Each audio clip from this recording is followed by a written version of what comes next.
Hey guys, welcome back to the channel. In this today's video, I'm going to show you how we can find in Google Sheets.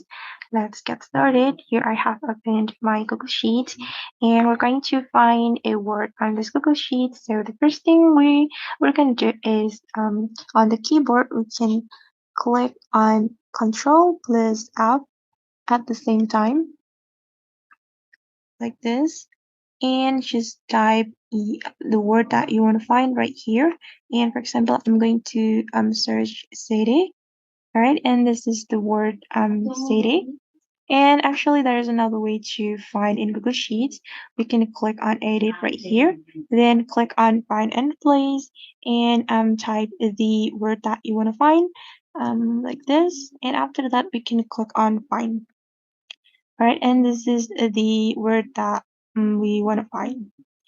Okay, guys, and that's how we can find in Google Sheets. I hope this video will be useful for you. Thank you so much for watching and see you in the next video.